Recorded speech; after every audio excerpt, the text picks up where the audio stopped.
Assalamu alaikum wa rahmatullahi wa barakatuh. Thank you all for being with us on this fine evening.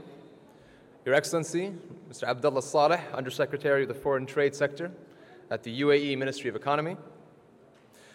Your Excellency, Mr. Jamal Majid bin Thaniya, Chairman of Dubai Trade. Our esteemed business partners, a very good evening to you all, and welcome to the 7th E-Services Excellence Awards ceremony. Please allow me to introduce myself. My name is Umar Butli, and I will be your host for the evening. And on behalf of Dubai Trade, it is my great pleasure to welcome you all to this wonderful night. The ESEA is a unique and prestigious awards ceremony that recognizes the growth and transformation in this sector. It continues to evolve every single year, echoing innovative and iconic themes. This year, the 7th ESEA will be focused on the theme of online business growth measured by the number of transactions throughout the year of 2014. Now, let me start the ceremony by thanking our esteemed sponsors for this year. Our gold sponsor, Al Futtaim Logistics, and of course, our silver sponsors, Agility Logistics, Freight Systems, Landmark Group, Gulf Business Machines, and Dar Takaful. And a special appreciation as well to our supporters and our media partners for making this all possible. Ladies and gentlemen, we hope very much that you enjoy tonight's program, and we make a promise to you that there will not be a single dull moment. Be prepared to be amazed with the full program, including very special entertainment, a unique hypnotism act. And now, just to give you a little taste, a little brain tease, if you will, of just what's to come in this regard, it's my pleasure to invite up Dave Crane to explain a little bit more about just what you're going to experience. Thank you very much indeed. Thank you. Can you hear me? Oh, there we are. It's working perfectly. Good evening, ladies and gents. Good evening. Nice to see you. My name is Dave Crane. I'm a hypnotist. I've been here for about 20 years. How many people have heard of me before? Oh, good. Quite a few. That's nice. How many have never heard of me before? How many don't care if you never see me again for the rest of your life? There we go. At least you're honest. We're going to have some fun a little bit later on. I've got about half an hour to have some fun with a hypnosis show. But it all works on volunteers. It all works for the idea that if you fancy doing something different, then you can have a lot of fun by joining me on stage. Now, people say, well, why should I be hypnotized, Dave? Why should we do it? Well, very simply, anybody want to lose some weight? Yeah, you don't need to clap. I can see who we need to talk to. Then it's a very effective way of doing that. If you want to stop smoking, it's very good for that too. If you find yourself stressed, then one of the best ways of relaxing is by using NLP and hypnosis. And anybody who wants to deal with anything from childhood issues to anything like that, using hypnosis is perfect for that. Now, we're going to be having some fun tonight, so we're not really going to go into the serious stuff, but it all works very well. It's amazing for anybody who wants to up their sales in 2015. Make sure you reach your goals, do more public speaking, and bring out a side of themselves that likes to have fun. Now, how many people have ever been hypnotized before? Hands in the air if you have. 5 people. Thank you very much. My job just got more difficult. The truth is, we've all been hypnotized before. We're always in a trance state.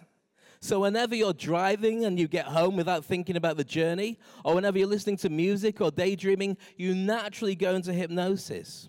What we're going to do this evening is give you an opportunity to harness that and take yourself to a brand new level. And I guarantee one thing, you're going to have a lot of fun. So in roughly about half an hour, 45 minutes, I'll be back on stage looking for some volunteers to come and join me and have some fun. I promise nobody will look silly, but you will feel amazing. And afterwards, you will be able to enjoy things that maybe you hadn't enjoyed for a very long time. So I look forward to seeing you soon. Thank you for your time.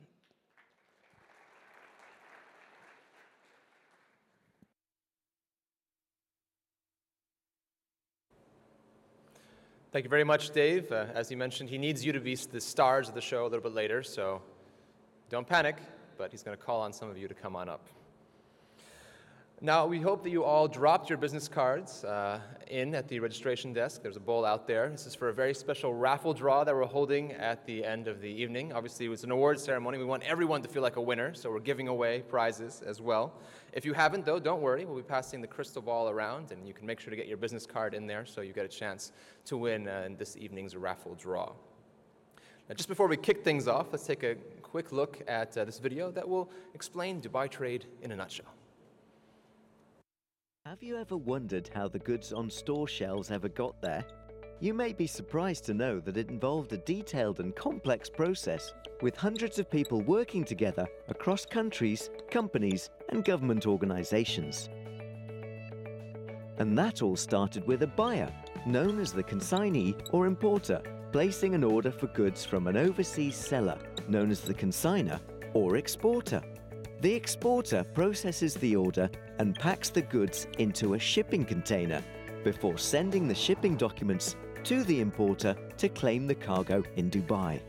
Arranging arrival, unloading, and getting the goods from the vessel to the consignee normally involves lots of paperwork, running around, and approvals, which is inefficient and time-consuming. But here in Dubai, things are far more advanced. Dubai Trade has streamlined the process through a single window electronic platform, uniting all of the key service providers, ensuring transactions are done quickly and efficiently online. So, as the vessel is en route, the local shipping agent prepares for the cargo's arrival and handover. The agent will use the Dubai Trade portal to book the berth and crane and submit the manifest and cargo details when the ship arrives and the goods are unloaded. Shipping agent will then use the Dubai Trade portal to issue a delivery order, which identifies the consignee as the cargo owner. The consignee will submit a cargo declaration on the portal, which will be assessed and approved by Dubai Customs. The consignee will then make payments for customs duties and fees.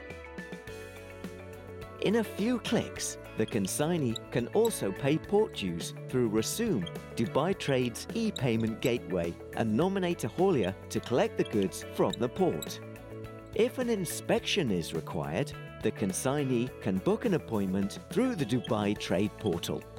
To ensure speedy collection of the container from the port, the haulier will use the Dubai Trade portal to book an appointment using the e-token system.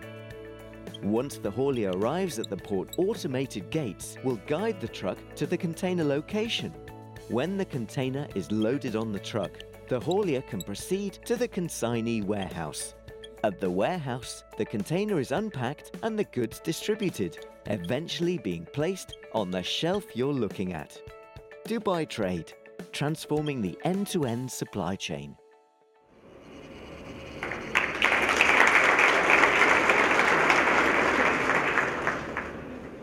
And now it is my great privilege and pleasure to invite His Excellency Mr. Jamal Majid bin Thaniya, Chairman of Dubai Trade, to share his thoughts in our opening address. Your Excellency, the stage is yours.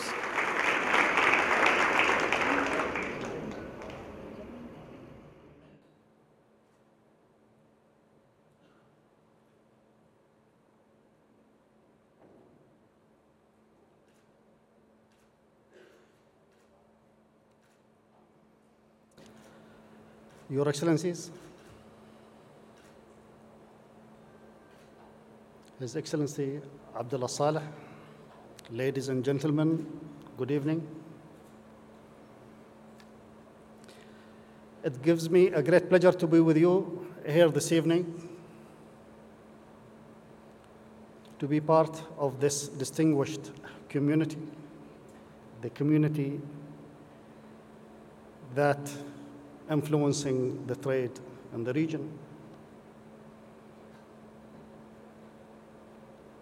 And it gives me a great pleasure to reward those who contributed positively toward the development of the United Arab Emirates and Dubai. The visibility over the period is quite unclear. And I have been asked questions about oil prices and the crisis that we are facing from time to time. And maybe this event deserves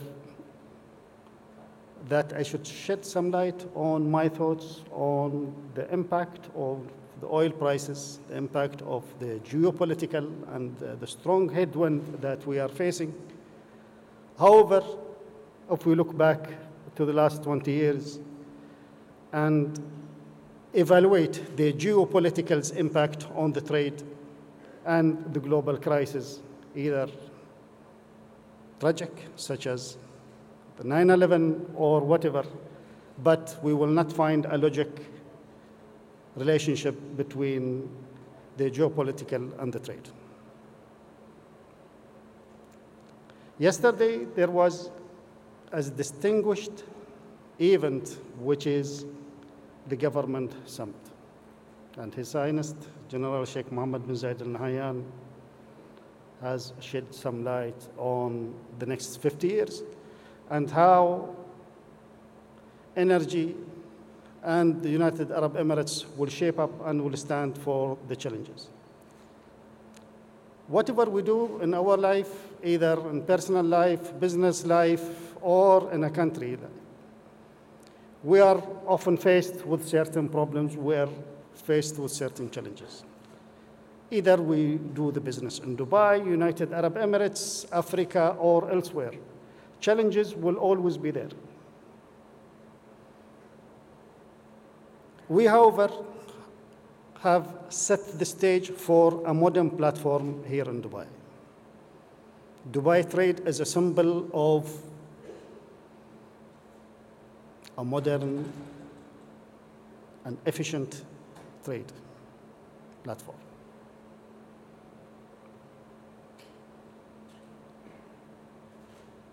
The oil prices crash and its ramification is a historic.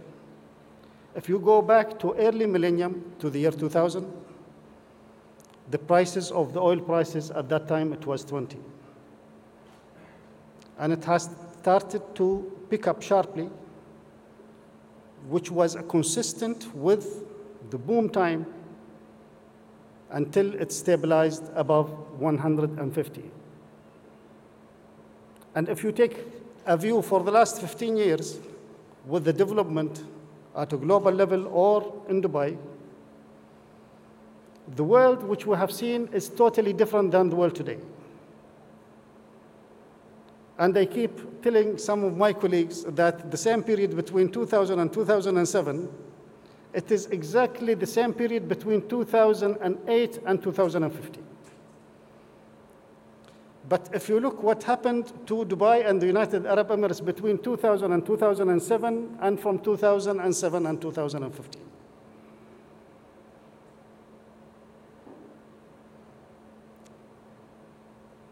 If you put a relationship between the oil prices those days and the development at a global level, it will not make any logic and it will not make any business sense. In Dubai, between 2000 and 2007, I keep telling some of my friends that 3 Manhattan has been created in Dubai during a 7 years period. Dubai revolves around many downtowns. How this happened in 7 years, between 2000 and 2007, of course, the global crisis with the global crash in 2008.